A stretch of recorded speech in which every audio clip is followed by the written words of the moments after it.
Welcome back to the podcast. My name is Joseph Clough, and this is episode 664. Now, in today's episode, we're talking about how you can communicate powerfully. You see, at any given moment, we have an opportunity to be able to communicate with not just the conscious mind of the person we're interacting with, but also the unconscious mind. The unconscious mind. So in this episode, we are talking about how you can do just that. We never taught this.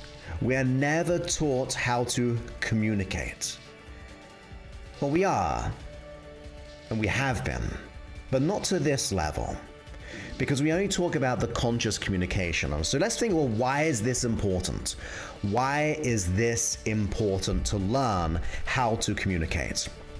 Well, ultimately, at any given moment, we're receiving information through our filters, through our five senses, our audio, visual, kinesthetic, olfactory, and gustatory. So sight, hearing, smell, taste, feeling, all that stuff. And we can only filter out certain information consciously. But beneath the surface, the unconscious mind is processing so much information, and it's giving it to you in these subtle little clues, and you might not even recognize why you feel what you feel when you're communicating, and also we want to be able to learn how to get our point across effectively. And I like to think I can talk about this very well because my communication is all intended to speak to not just your conscious mind, but your unconscious mind. I'm always using or intending to use certain embedded commands to get you to think differently, and that can cause you then to see a different perspective. Now imagine if you had the ability to be able to do that in any conversation. What would that do for you? Think about that. What would it do for you if you could communicate with your boss better in such a clean, clear way that they understand what you're going through, what you do for them, and everything in between? What if you are communicating with your partner? Like if you want to be able to let go of certain arguments or get your point across to avoid conflict, then I can only imagine this would be so important to learn. Maybe it could be that you're entering or desiring a new relationship. And with this new relationship, you want to make sure that you're selling yourself in the right way. Because we're always selling. We really are. In any given moment, we are selling ideas, we're selling our perception of how we want to come across. That's why we have the fear of failure, the fear of success, the imposter syndrome at times. So we're always selling ideas or ourselves in any different way. Maybe you're an entrepreneur, you're a business person. Maybe you're a higher level and you've got to communicate a message. Maybe you've got to sell something in your business.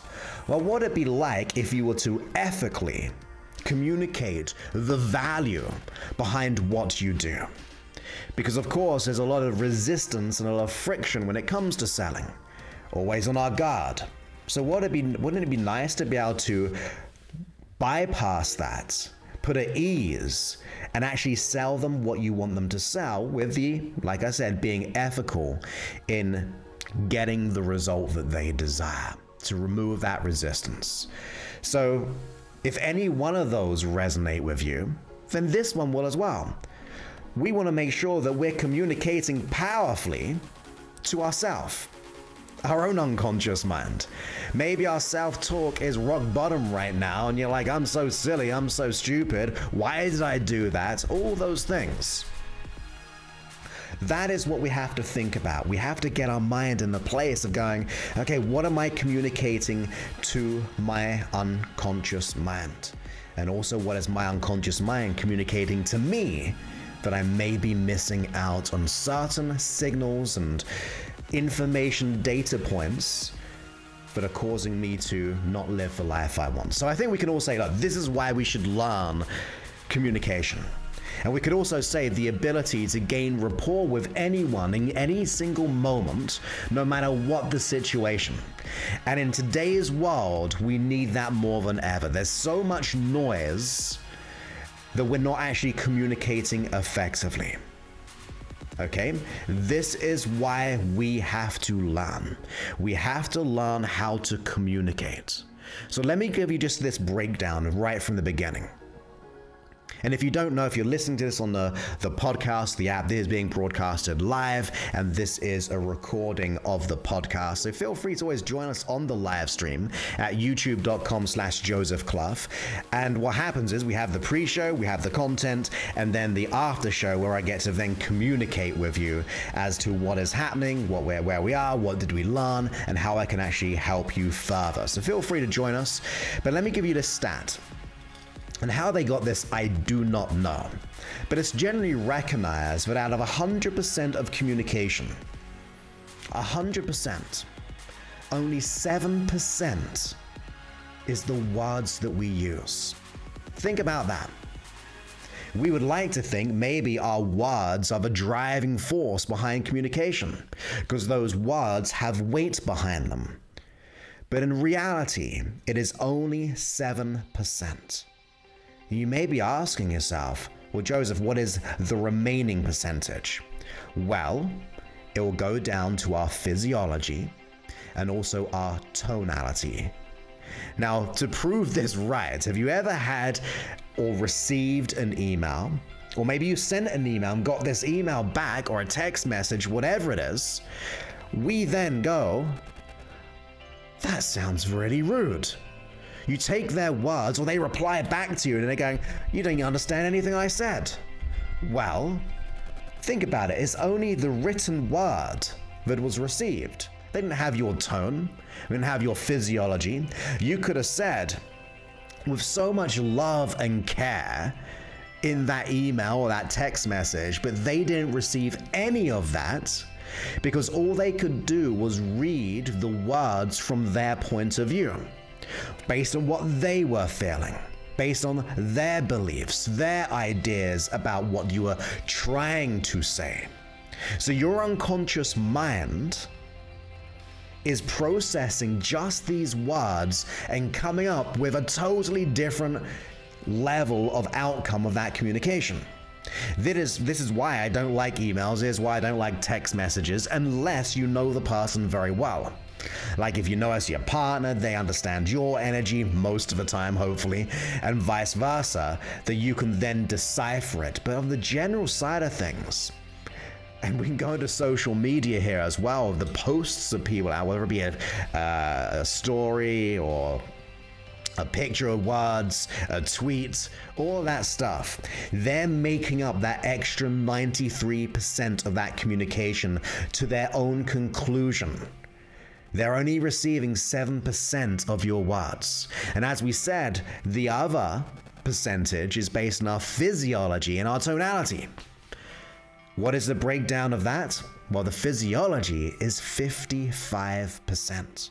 You see, you could be saying the words, but if your physiology is representing something else, that is what they're getting.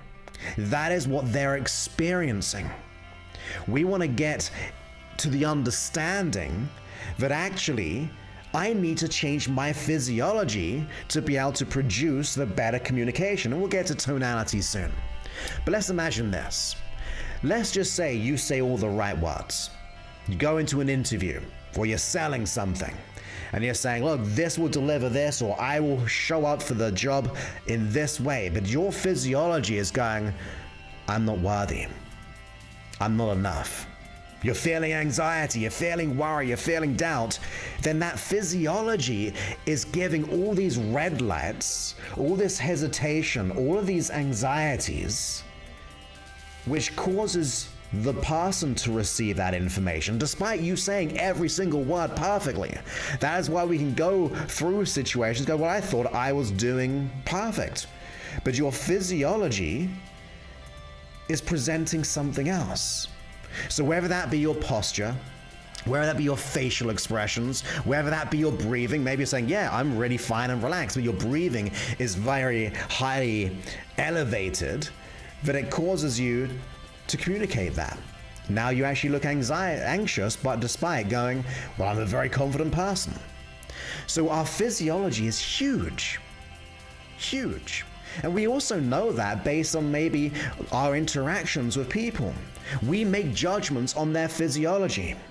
Some are right and some are wrong. I don't think we should judge.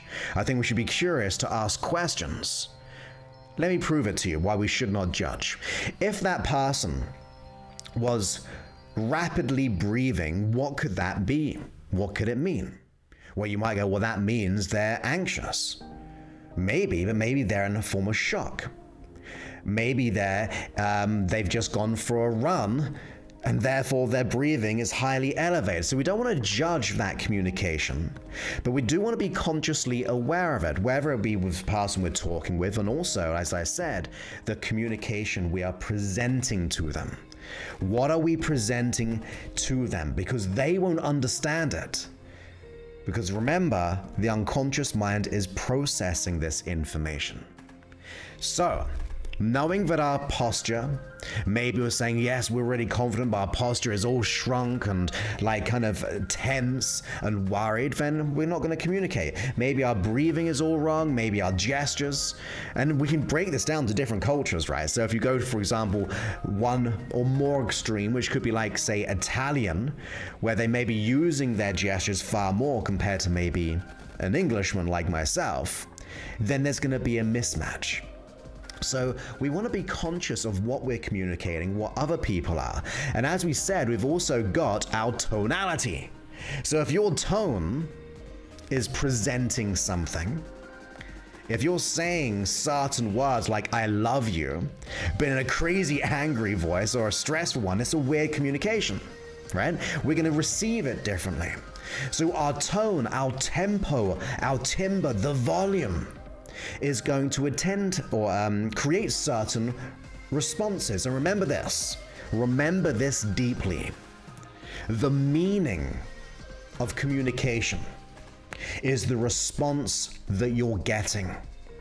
So if you're communicating something, but you're getting a response that is not to your liking, we've got to assume responsibility to change the communication. We got to communicate differently so they get it.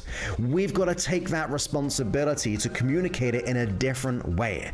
The meaning of the meaning of communication, as in the response that you're getting, is down to us to change it. So if I think of, say, my hypnosis sessions, one thing I always try to do, and I say this when I teach people, because I teach things like NLP, hypnosis, and things like that. I certify them. I always like to say it the way you would like them to feel. Say it the way you like them to feel. And then you got to think about your own internal world. What is your physiology feeling? What is your tonality feeling? So if I'm doing hypnosis, I'm not going to whisper, but I am going to add certain things to my sentences. If I'm saying relax, I want them to relax in a feeling and an energy of relaxation. And if they don't relax, then I've got to change that communication. But we've got to get into our mindset that when we are communicating, the words do matter. But if you're communicating your physiology as an anxious person, a worried person, or you have a belief system that you're not worthy, you're not good enough, that you're an imposter, that shines through. That could be why we're not closing the amount that we want to close in our business. That is why we may be failing in our relationships. Because we're not having that rock solid self-certainty and therefore allowing us to be who we want to be. We're not authentically being the person we desire to be because we want to get into that I'm powerful, I'm worthy, I'm deserving, I'm capable, and therefore when you say what you say, you mean it.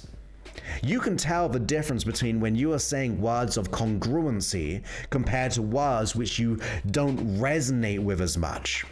Like you could say, I am worthy, I am good enough, I am deserving, but if you don't feel it on the inside, and there's what we say, I mean, there's examples when people will say things like, I put on a face.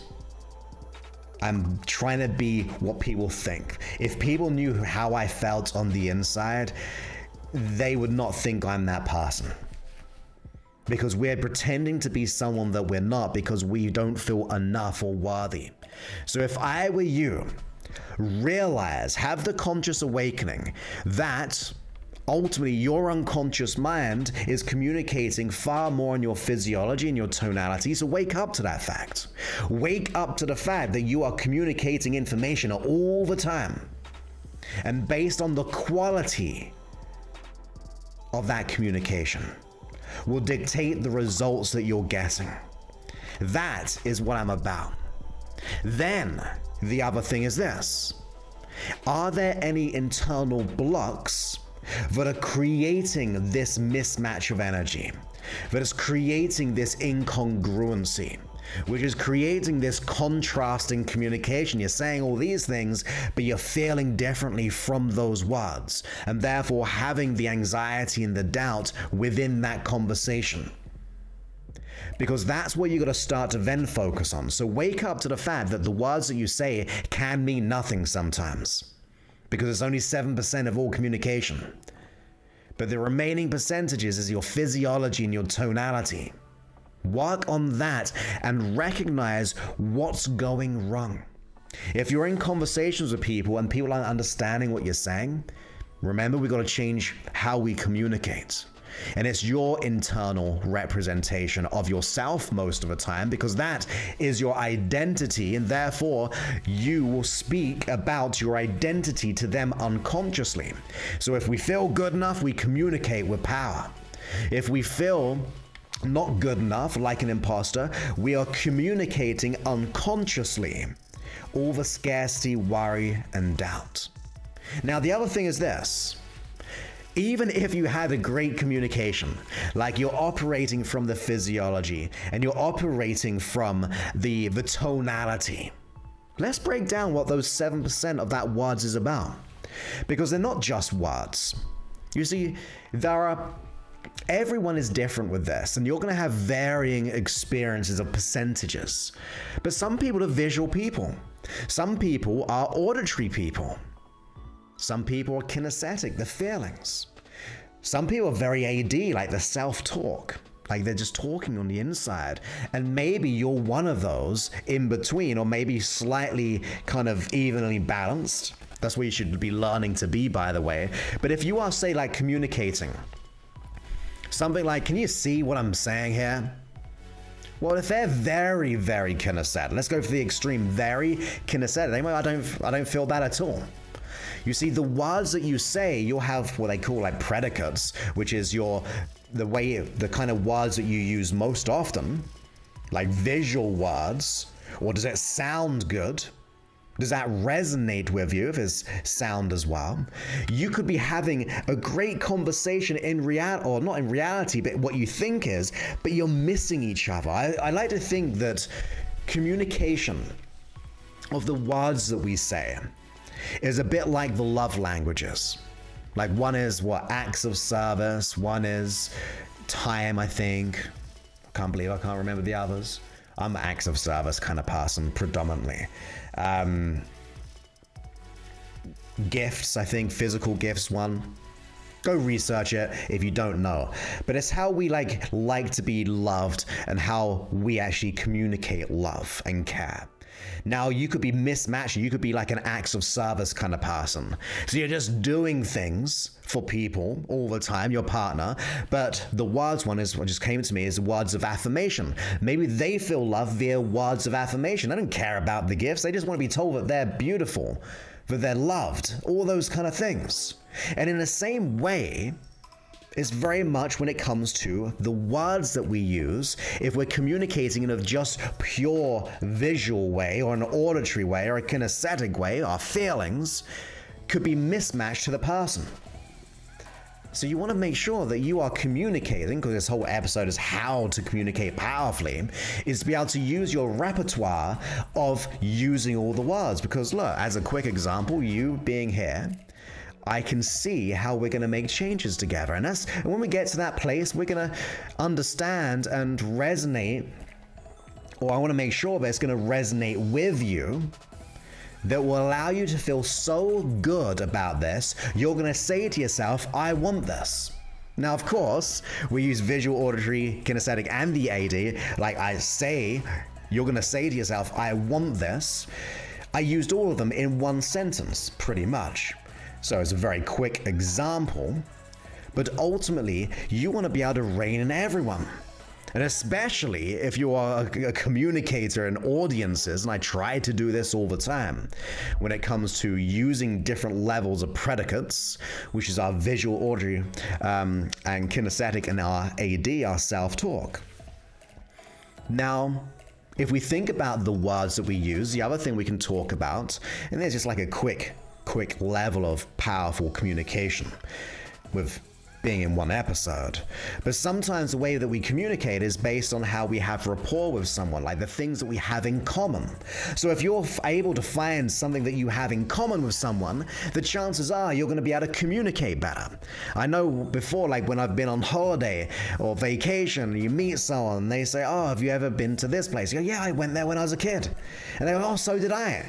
Did you go to this place? Yeah, I definitely would. Like automatically we had this connection with one another because we have a common experience. So when you are trying to communicate powerfully, you want to be able to ideally have experiences in common because that builds the rapport, gives less resistance in the communication that you're saying. I hope that makes sense. Now, which one's that? It's a bit of kinesthetic, but mainly AD, self-talk. We want to make sure that we're communicating effectively and powerfully.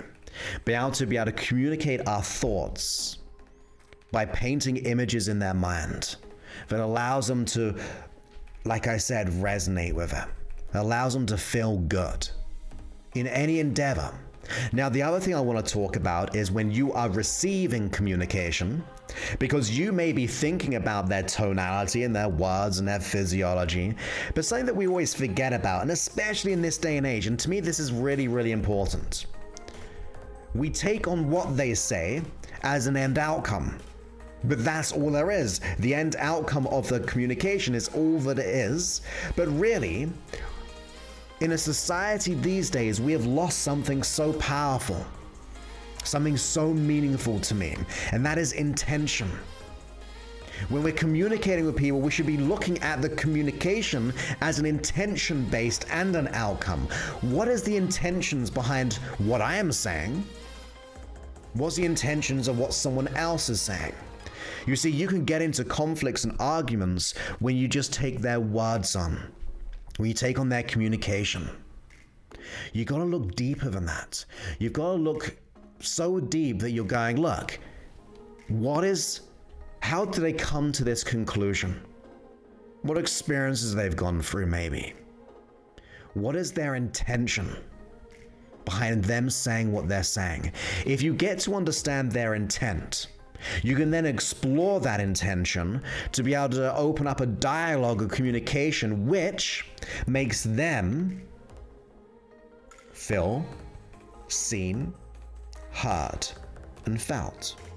Think about that. We all want to be seen, heard, felt. Once again, visual, auditory, kinesthetic. So if you're looking for the intention and you're explaining also your intention behind the words that you're saying, guess what? They're going to get it because they feel seen, they feel heard, and they feel felt. That is how you communicate powerfully. That is what you've got to do. Be conscious of the unconscious communication that is happening in every given moment. Now, in the beginning, this is pretty tricky. But if I were you, if I wanted to learn how to communicate powerfully and effectively, I'd be focusing on one or two of them at a time. What can I pay attention today? Is it someone's physiology? Is it my physiology? Is it my tone? All of these things. The more you master this level of communication, you're going to have better results financially, in your career and your business, in your physiology, just like in other words, your health, because you're going to feel better.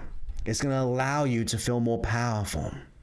But once again, one of the main things I do not want you to forget is if we're communicating 93% of communication being unconscious, what is the miscommunication within that 93%?